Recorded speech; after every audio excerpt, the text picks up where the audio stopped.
everybody. My name is Patrick Coughlin. I'm a co-founder at TruSTAR Technology. Today I'm joined by Andrea Limbago, who's the Chief Social Scientist at Endgame, Michael Daniel, who's the CEO at the Cyber Threat Alliance, and Chris Wysopal, who's the CTO at Veracode. Today we're going to be talking a little bit about the evolving threat landscape. So with that, maybe I'll throw it over to you, Michael. Sure. Get us started. Give us a sense of how you articulate the state of the current threat landscape. Sure. Well, when you think about where we are with the cyber threats, I would say that they're getting worse instead of better, right? But I would also say they're getting worse in sort of four specific ways. One is that the threats are getting broader, and they're getting broader in kind of two aspects. One is that we keep hooking more and more stuff up to the internet, right? So on a daily basis, there's literally more cyberspace. It's the only domain I know of where there's more of it every day. There's not more land. I know the Chinese keep building some islands, but there's not more land. There's not more air. But on a daily basis, there's more cyberspace, and it's more complex because the kinds of stuff we're hooking up now are very different. It's your watch, your car, your Fitbit, all these different IoT devices.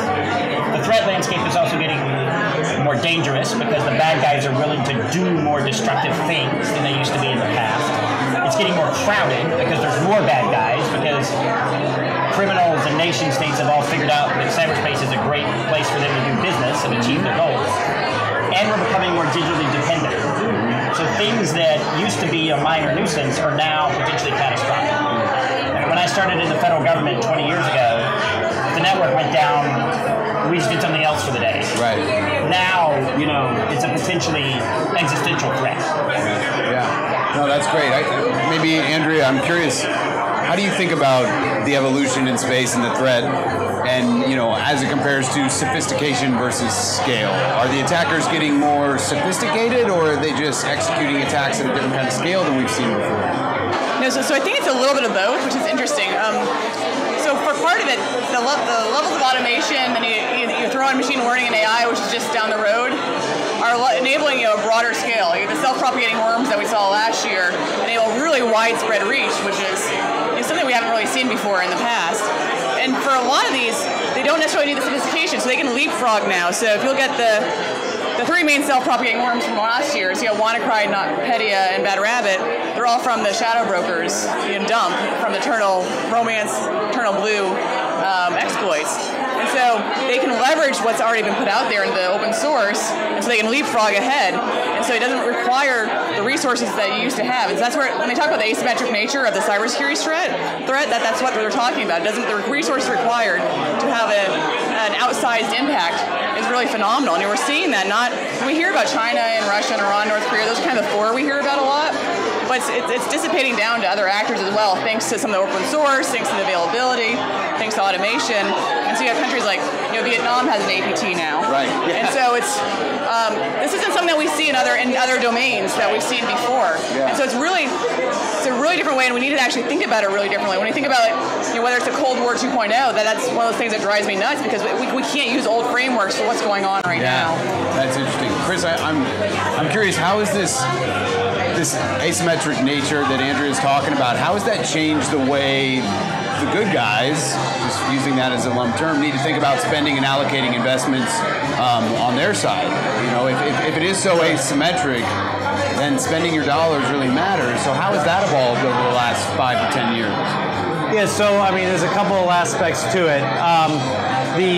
One of the challenges of the good guys is we have to sort of close all the holes, and the bad guys just have to find one hole, right? So there's one of the ways to have to deal with that is on the detection side, right? Because you can't close all the holes.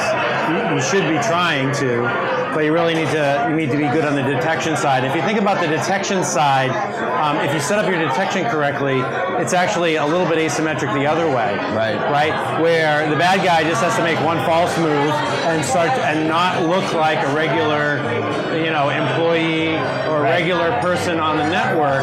So when you think about it on the breach side, yes, the bad guys have the advantage. But on the detection side, I think with things like canaries and things like that, where the bad guy touches a system, that no one would ever touch who was doing in the normal course of business. Yeah. I think we can set it up to be asymmetric on that side too. So I think that's sort of like some of the ways that people are evolving on the detection side. It's interesting, yeah. So we mentioned canaries, we mentioned artificial intelligence. There's walk the RSA floor, you get a little sick to your stomach. There's all kinds of buzzwords out there. How do we sort of cut through the noise and identify the ways to use these technologies for good and for application rather than for FUD? And how does it impact how the bad guys are using artificial intelligence? And what does that mean for the way we need to be thinking about reacting? Andrea, I'm curious if you have opinions here. Yeah, so this series is somewhat interesting. So technologies are dual use. Across, we've seen this happen throughout history. And so the interesting thing with the internet, I think for so long, because of somewhat of the mindset of some of the creators, pushing forth this utopian vision of what the internet would be, it prevented us from seeing some of the negative aspects of it. And so there's been a little bit of denial, I think, until really the last year or so, of sort of the malicious use of the internet. So we need to be cognizant of both. It can be used for good, it can be used for evil. And so this is something we could talk about forever. So on the good side, pushing forth the norms, the cyber norms for what appropriate behavior is in cyberspace. We're starting to see various documents come out from the tech community and so forth. But just acknowledging that there's a problem is a really good first step. And so we've seen that. And so finally, from anywhere from like the malicious use of social media platforms, the weaponization of information, to just understanding that the cyber threats that are out there for more of that on the hacking side are real. They can impact organizations across the board. There's collateral damage, so even if you're not the main target, you still may be caught up in it. Yeah. And so thinking about it more broadly than we have been so far, I think is really important. So it's a switch of mindset. And I do think I think we're at a tipping point on that, on both the policy and the tech side. Right. And so I think we'll start seeing some changes going on in the near future. Yeah. But for a long time, I still don't think there was acknowledgement of what the consequences could be for the malicious use. Well, and I think that it's almost inevitable that AI and machine learning will be employed by both the offense and the defense. And in my mind, the jury's sort of out as to whether or not it will actually have, it could just cancel each other out. Right, yeah. What do you see as the role, how does the role of the human security operator, InfoSec professional change over the next 10 years? Are they just, the bad guy and the good guy are just arming up with different sort of AI tools, and yet the role of the human doesn't fundamentally change as sort of the supervisor? Or how does that evolve? Yeah, I think that you're going to see actually a change in, as we've seen in a lot of industries, the stuff that can be automated will start to be automated. Right. And so, the idea that you're going to have, humans looking at glass,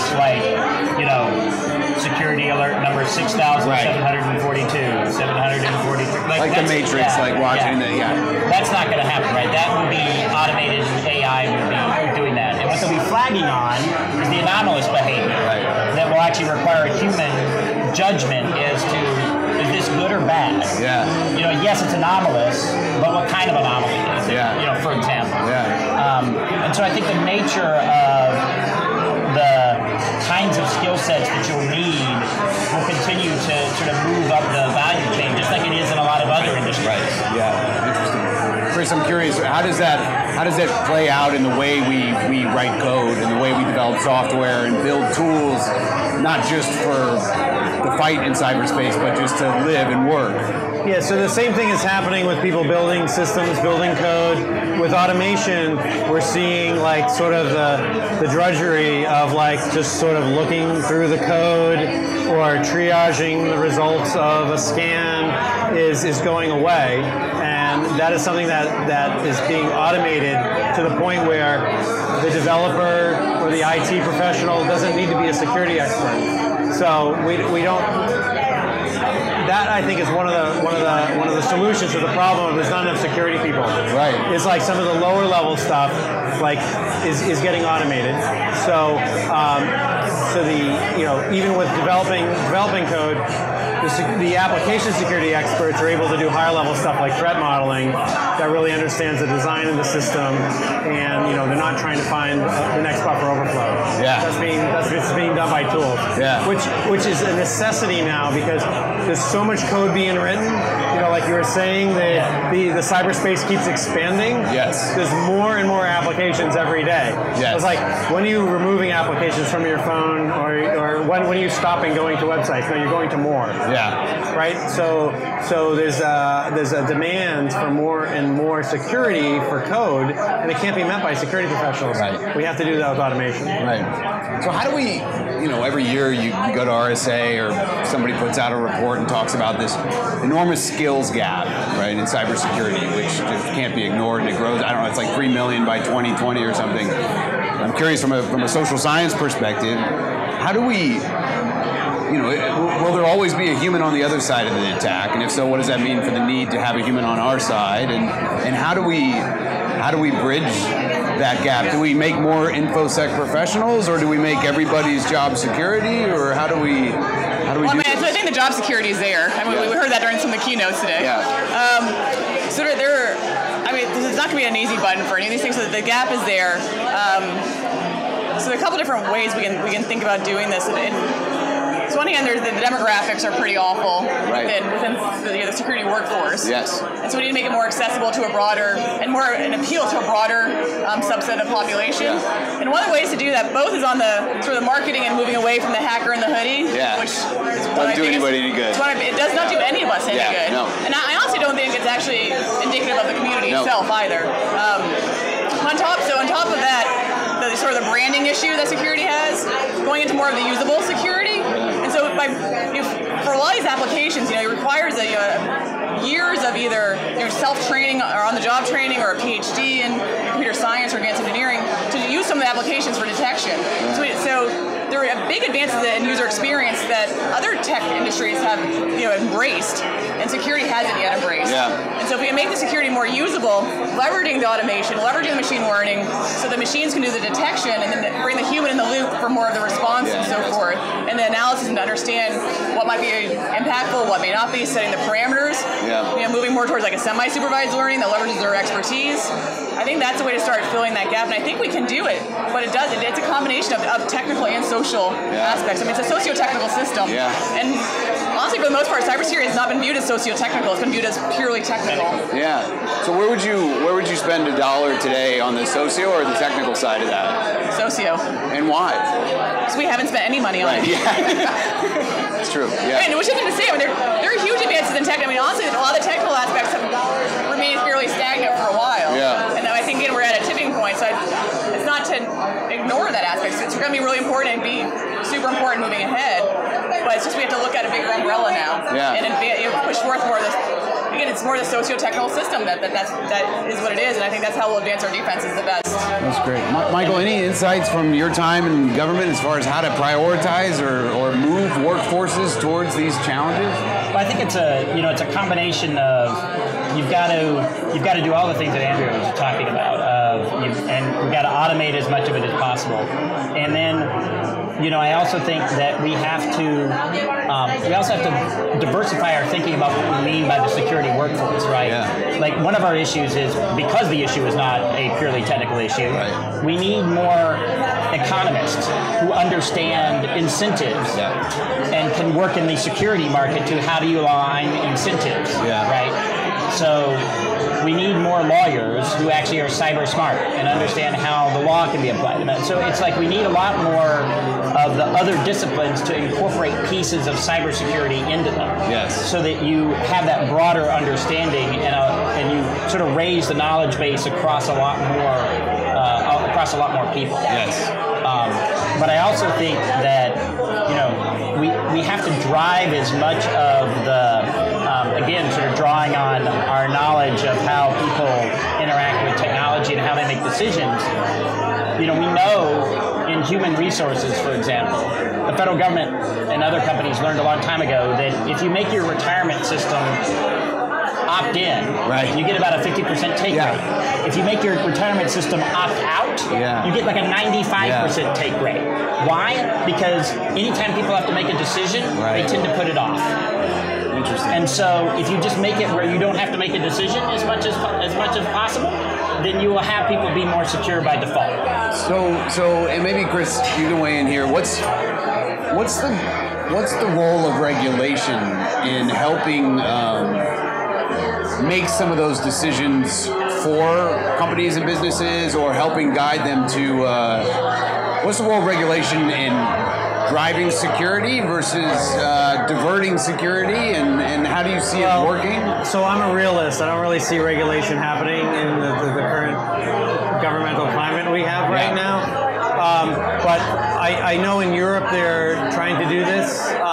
The European Commission is trying to, and the UK has put forth these secure by design, and a lot of these are voluntary. But if you come up with if the government's come up with a voluntary structure like labeling and things like that, the market can potentially take over, where it can be a decision point with a customer buying something.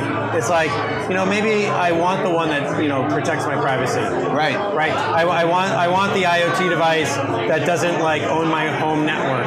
Right. It doesn't enable that. So I'm for things where it's a market solution, but I think government can help with labeling, and the government can help by walking the walk themselves, like when they buy products, to actually assess them and make sure that they're secure or require the label, things like that. Michael, what do you agree with that, or where do you see the role of government here, and what should they be doing? Well, I think that the place where the government is going to, I do agree with Chris that right now I don't see this happening anytime soon, but I do think that in certain areas, as a society, it's one thing if your spreadsheet crashes, it's another if your pacemaker dies. Yes, right. Yeah. Right. And so I think that as we move the IoT universe into things that really directly affect human life and safety, you're going to find the government stepping in and demanding that companies meet certain levels of security. For me, based on my time in government, the challenge will be making sure that we do that smartly rather than stupidly. Right. Because it would be very easy to do regulation in a very stupid way. Yes. And so what we need to make sure of is that we are actually, when we finally get around to moving towards more regulation of some of those areas, we do it in a way that's smart and actually thinks about how we incentivize the market to produce that, rather than just creating a regulation checklist. Yeah, exactly. Which will fail utterly. Andrea? So I agree with you guys, the environment's not there, but I somewhat wonder if, for the population, there's a push for regulating more social media and data privacy. Yeah.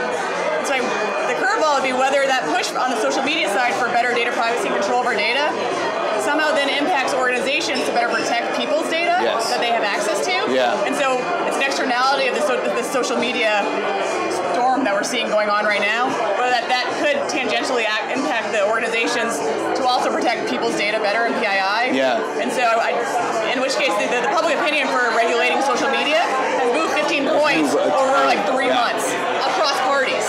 So that's interesting. That might be one thing that it wouldn't be directly impacting hacking and security and stuff, but it does as far as organizations being responsible for protecting data. And where does GDPR is something everybody's talking about that does come into effect here in the next 45 days or so. Yeah. Does that what I'm hearing you say is that organizations are going to need to have more control over their data or know where it is, right? Because individuals will demand more sovereignty, and maybe just having to know where that data is, already gets you a little bit down the road of being able to secure it. Yeah, I think it does. Not as far as we want to go, but it's baby steps at this point. We'll take anything. Yeah. So I think it will. And sort of the interesting thing though is that this is a force from abroad, right? Yes. And so I'd like to think the U.S. should be pushing forth our own regulations to meet our own climate and our own threats and challenges. And so I think there's a little bit of a risk by letting others set the stage and sort of create the rules for us. And so I'd love to see the U.S. actually move a little bit more forward in shaping some of those rules as well. Yeah. I think the GDPR is useful as far as its impact on privacy, especially when you compare it to the Russia and China cybersecurity laws and what they're doing with data. Yeah. And those are sort of the models that are out there right now. I'd love to see the U.S. push forth a model that focuses on data privacy and security and sort of looks at the larger gamut of data protections in this area. In fact, I actually make the argument that good privacy policies and good privacy implementation enables better cybersecurity. Yes, I agree, yes. Yeah, so let me just ask you, the three of you guys have been around this space for a while. You've probably been to a few RSAs in your day. How are we as an industry doing? Are we...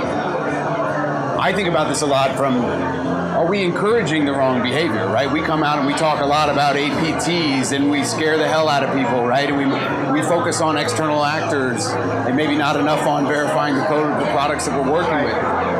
What are we doing well, and where do we need to improve and look at ourselves? I think one of the challenges is, when you have a lot of marketing, right? Like you make certain things sexier or shinier than other things, and like a lot of the security basics are like just really boring. Yes. Right, and they're actually a lot of them are hard to do, and maybe like companies aren't working on solving those problems as well as they should be.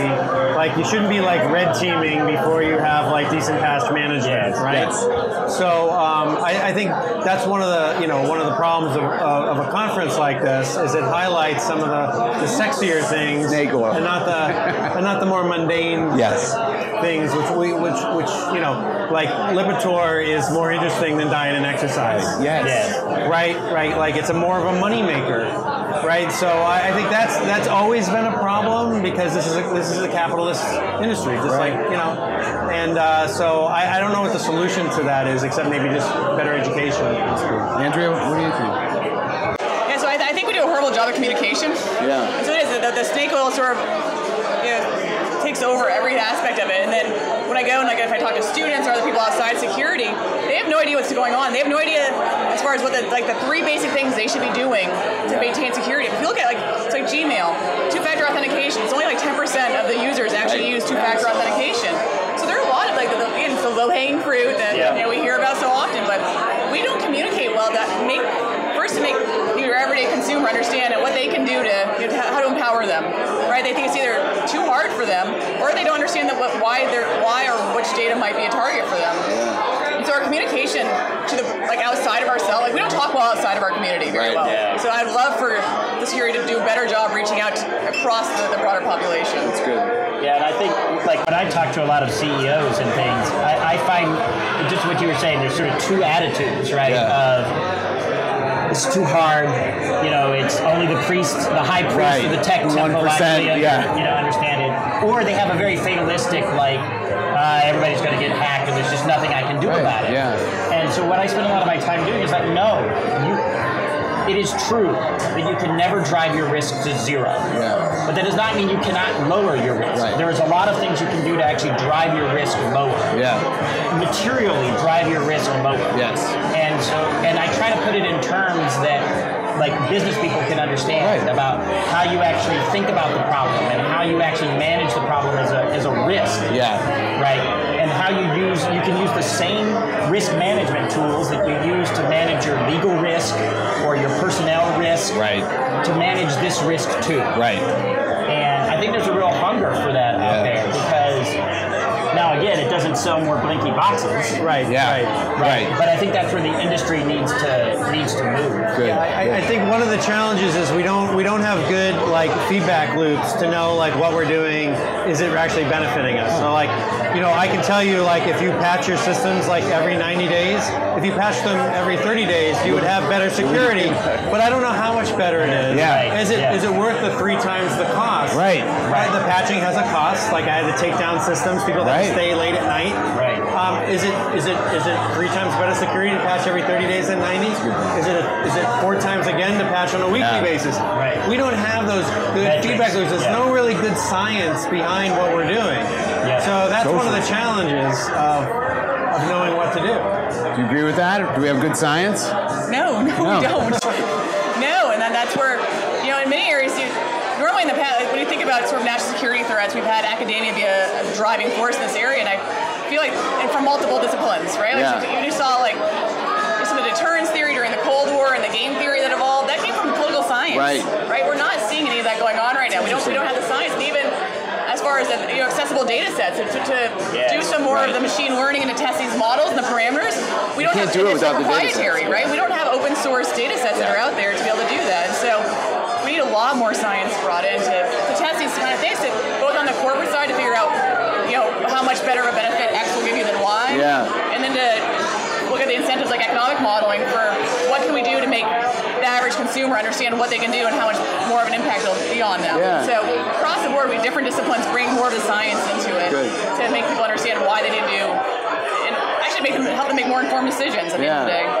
Great. All right. So last question. Maybe we're going to end on a positive note. So I'm going to go. How do we do that? Yeah. So here I'm going to try. So tell me what you're excited about. We're here at RSA. We're in San Francisco. We're in Silicon Valley.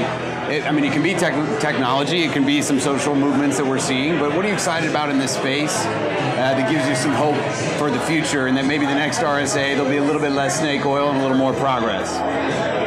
Well, I can tell you one thing is, I talk to a lot of developers, and one of the things that has been a constant for a long time is like developers don't care about security. Right.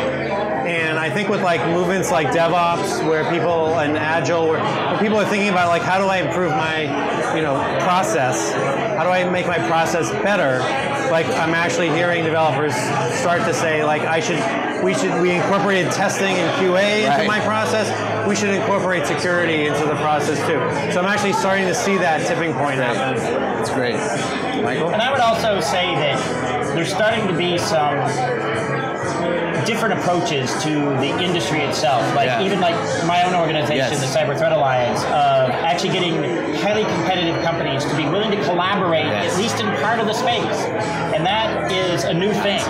And if we can build on that, then we have a chance to actually begin to think about how we actually undermine the bad guy business model and stop chasing them, around. And raise their costs. And raise their costs. And do it at a systemic level that actually will make a difference over the long term. Andrea, last word? I think the human-computer interaction is starting to become more, it's not there quite yet, but it's starting to seep its way into security across the board, from the more analyses and research and development in those areas to user experience and so forth. And I think it's going to pay large dividends going down the road. And so I think we're finally starting to catch up with some of the other tech industries in that area, or at least acknowledge that we need that. And so I think that's going to make a big difference as far as the workforce gap, detections, all those kind of things. Yes. I think that could help us really jump ahead a lot faster. Great. Well, thank you guys. Thanks for joining us, and enjoy the rest of your RSA. Thank you very much. Thank you.